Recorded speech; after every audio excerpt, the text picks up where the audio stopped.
नमस्कार साथीहरू, स्वागत छ फेरि एकपटक। आज हामी कुरा गर्दैछौँ सामसङको नयाँ ग्यालेक्सी F70 Pro 5G को बारेमा। यो फोन भर्खरै भारतमा सार्वजनिक भएको छ र यसको फिचर हेर्दा मिड रेन्ज सेगमेन्टमा निकै बलियो प्रतिस्पर्धी देखिएको छ।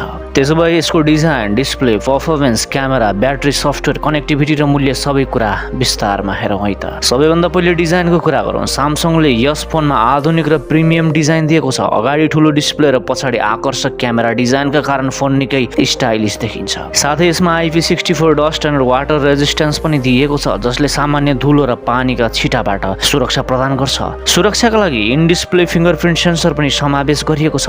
अब डिस्प्लेको कुरा गरौँ। यसमा 6.7 इन्चको फुल HD plus super AMOLED display रहेको छ, जसले 120 हर्ट्ज रिफ्रेश रेट सपोर्ट गर्छ। एमोलेड प्यानल भएकाले रङहरू निकै आकर्षक देखिन्छन् भने 120 हर्ट्जका कारण स्क्रोलिङ, गेमिङ र दैनिक प्रयोग निकै स्मुथ हुन्छ।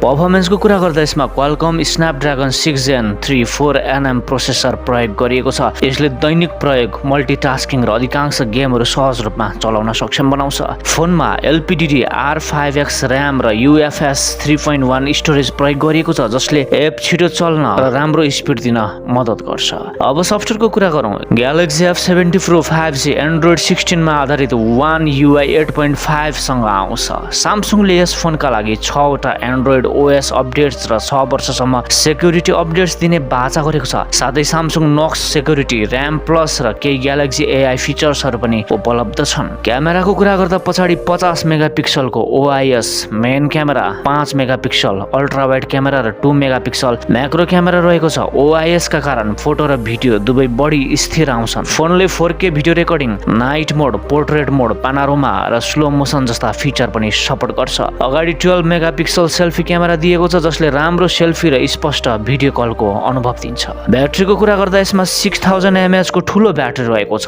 जसले सामान्य प्रयोगमा एक दिनभन्दा बढी आरामसँग टिक्न सक्छ। साथै 45 वाट फास्ट चार्जिङ सपोर्ट भएकाले फोन छिटै चार्ज गर्न सकिन्छ। कनेक्टिभिटी तर्फ हेर्दा यसमा 5G, wifi, Bluetooth 5.1, USB Type-C, dual SIM र बजार अनुसार NFC सपोर्ट पनि उपलब्ध छ। अब मूल्यको कुरा गरौँ। भारतमा यसको सुरुवाती मूल्य 23,999 बाट सुरु हुन्छ।